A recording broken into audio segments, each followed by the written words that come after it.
Imagine a soldier who hasn't slept in 3 days, moving silently through pitch-black terrain, executing a raid so precise that the enemy never even knew he was there until it was over. No night vision goggles, no GPS, no radio comms, just training, just discipline, just a system perfected over centuries. Now here's the part that should stop you cold. That soldier?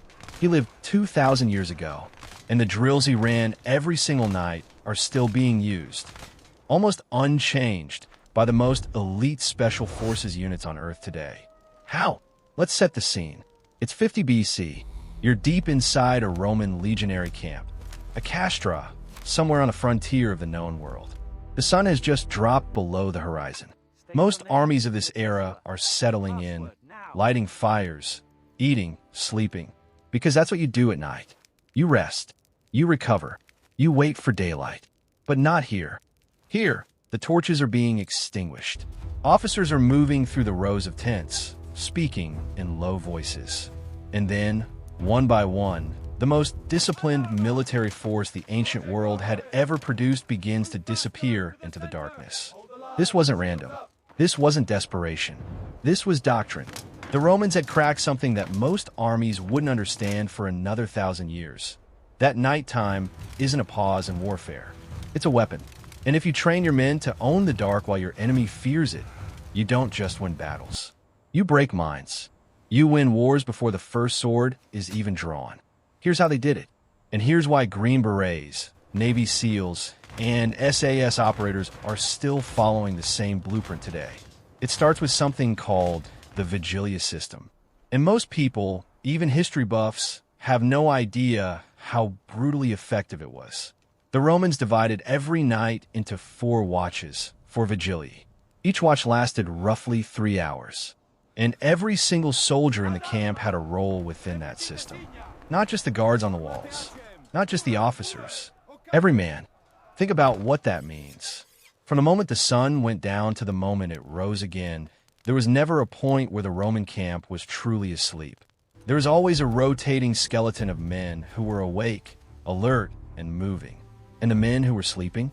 They were sleeping in pre-assigned rotations, in designated positions, fully equipped, ready to stand in under 60 seconds. 60 seconds. From dead sleep to combat-ready formation. Modern military analysts have studied this. The U.S. Army's own field manuals on perimeter security echo this exact logic. Overlapping watch rotations. No single point of fatigue. No gap in awareness. The language is different. The principle is identical. But the vigilia was just the foundation. The Romans built something far more sophisticated on top of it. Every night, Roman commanders issued what was called a tessera, a password, a single word written on a small wooden tablet, passed from unit to unit through the camp.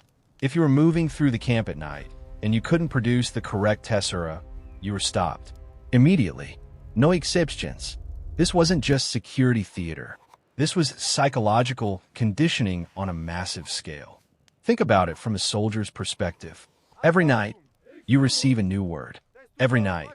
That word is the difference between being recognized as one of your own and being treated as an enemy. You carry it with you. You never forget it. It becomes a ritual, a reflex. Your brain is hardwired, night after night, to think in terms of friend and unknown. Modern special forces use challenge and reply codes in every nighttime operation. Every SEAL platoon, every Delta Force element moving through darkness uses some version of this. The specifics change. The concept, a single, easily remembered identifier that breaks the chaos of nighttime contact into a binary yes or no. That concept came from Roman doctrine. And the Romans didn't stop there. Here's where it gets really interesting. The Romans ran something called Nocturna exercitatio, nighttime drills. Scheduled, mandatory, regular training conducted entirely in darkness. Not occasionally, not as punishment, routinely. Soldiers practice formation changes in total darkness. They march set distances without torchlight, relying entirely on memory and touch. The feel of the man beside them, the rhythm of their own footsteps, the slight slope of the ground beneath their sandals. They practiced silent hand signals, They practiced moving large groups of men without making noise. This was not natural. Human beings are not built to feel comfortable in darkness. We are, at our most primal level, afraid of what we cannot see. The Romans knew this, and they systematically trained that fear out of their soldiers. Not by telling them not to be afraid, by making the dark familiar. Over weeks, over months, over years of nighttime drills, the Roman legionaries stopped associating darkness with danger. Darkness became just another environment, another terrain feature, another tactical asset. The psychological literature on this is clear. Fear of the unknown diminishes dramatically with repeated, controlled exposure. The modern military calls this stress inoculation. You expose soldiers to the thing that terrifies them. In this case, operating blind, in silence, in enemy territory, until it stops triggering the panic response. The Romans didn't have the neuroscience vocabulary, but they had the results, and the results spoke for themselves. Now let's talk about what this actually felt like, because it's easy to hear nighttime drills and imagine something manageable, something uncomfortable but survivable. The reality was harder than that. A Roman legionary's day started before dawn. Physical training, armatura, drills with weapons, drills with shields, marching with full equipment. A full larica, segmentata, the segmented armor, weighed around 15 kilograms. The shield, the scutum, another 7. The javelin, the pilum, another 2. Add the pack, the rations, the personal tools required to build camp. And you're looking at a soldier carrying close to 45 kilograms on his body every single day. He marched 20 miles on a good day. On a forced march day, 30. And then, after all of that, he did not get to sleep. He pulled his watch rotation. He participated in his nighttime training. He maintained his equipment by torchlight before he was allowed to close his eyes. Sleep deprivation was not an accident of Roman military life. It was a feature, controlled, managed, but very deliberate. Here's why. There's a threshold of exhaustion. Every soldier who's been through BUDS or Ranger School or SAS election knows this threshold, where your brain stops making decisions from comfort and starts making decisions from training. When you're too tired to think, you fall back on what is automatic, what is drilled, what is muscle memory. The Romans understood this intuitively. Push a man hard enough, long enough, and what remains is not the individual. What remains is the legion. That was the goal. Not robots, not broken men, men whose instincts had been replaced with Roman military instincts. Now here's where the psychological warfare piece comes in. Because everything we've talked about so far, that's internal. That's about what the training did to Roman soldiers. But the Romans were also using this system to do something to the enemy. Something far more subtle, far more devastating. Imagine you're a tribal chieftain on the Rhine frontier. Your scouts have reported a Roman camp nearby. You know Romans. You've fought Romans before. They're dangerous in the day, but at night they're just men. Like you. They need fire. They need light. They're vulnerable. So you plan your raid for the 3rd hour of darkness. You move your men into position. You approach the Roman camp from the eastern tree line, and then you hear it. Not silence. Sound. The sound of movement. Disciplined movement. Too disciplined for men who are supposed to be sleeping. A low voice, close, far too close, speaking a single word. And then the sound of iron. They knew you were coming. They were already there. This happened multiple times, documented in Caesar's own writings and Commentarii de Bello Gallico. Germanic and Gallic tribes who launched night raids on Roman camps found not sleeping men, but organized, alert, prepared defenders who met them in the darkness on equal terms. Terms the Romans had specifically trained for. Terms the raiders had not. The word spread. Fast. You do not raid the Romans at night. Not because they have walls, not because they have weapons, but because they're ready. They're always ready. They do not sleep the way other men sleep. That perception, they do not fear the dark the way other men fear the dark. Because an enemy who believes you are undefeatable at night stops trying to attack you at night. The Roman system didn't just make their soldiers better. It made their enemies make worse decisions. That is psychological warfare. Not propaganda, not speeches. A demonstrated, repeated, inescapable pattern of behavior that reshapes how the enemy sees you, how they fear you, how they plan and fail to plan around you. And the stakes when the system failed. Brutal, deliberately brutal. If a guard was found asleep on watch during the night rotation, the punishment was called fustuarium. His fellow soldiers, the men whose lives depended on him staying awake, were required to beat him with clubs in front of the entire unit. This was not cruelty for its own sake. It was a statement about what nighttime vigilance meant. It was the legion saying, in the most physical, visceral language available, "This matters." The man who sleeps on watch is not just lazy. He is a direct threat to every single person in this camp. And the penalty reflects exactly that. The Roman military historian Polybius, writing in the 2nd century BC, recorded this practice in detail. He didn't describe it with horror. He described it with approval. Because the alternative, a force that treated nighttime security as optional, as modern militaries have their own version of these consequences, was a force that died court-martialed for dereliction of duty on never watch. To be found. Immediate removal from special operations programs for failure during nighttime exercises. The penalties are legal now, not physical, but the logic is identical. Nighttime failure has nighttime consequences, and everyone knows it before they ever take a single step into the dark. Now, the Romans weren't the only ones who understood the value of darkness. Let's be fair. The Spartans conducted nighttime operations.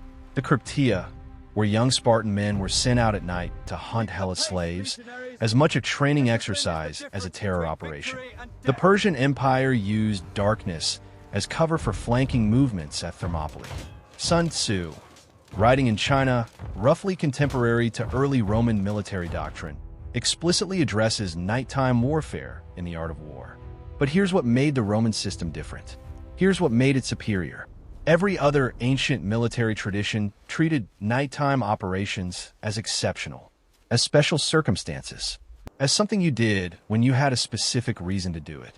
The Romans treated nighttime operations as standard, as baseline, as something every soldier in every legion was expected to be competent in all the time, regardless of current operational needs. That difference between capability as exception and capability as default is enormous. It's the difference between a special unit that can operate at night and an entire army that can operate at night. The Spartans had the Cryptia, but it was limited to a small group of elite young men. The Romans had the Vigilia and Nocturna exercitatio for every single legionary, from the greenest recruit to the most veteran optio. Scale matters. Universal capability matters. The Romans understood this. Most of their contemporaries didn't. And the battlefield record shows exactly who was right. So what happened to this system when Rome fell? It nearly disappeared. Medieval European armies, largely operating on feudal levies, poorly drilled, culturally disorganized, lost almost all of this doctrine. Night became something to be endured, not exploited. Medieval battles were almost exclusively daylight affairs. Nighttime movement was considered dangerous, unreliable, ungodly. You made camp. You prayed. You waited for dawn. The rediscovery of this doctrine came slowly. It began with the professional armies of the 16th and 17th centuries, intensified during the Napoleonic era, and then accelerated violently in the 20th century. World War II changed everything. Airborne operations, commando raids, submarine warfare. Suddenly, every major military power was forced to take nighttime operations seriously. And what they found when they started developing the doctrine was that the Romans had already solved most of the problems.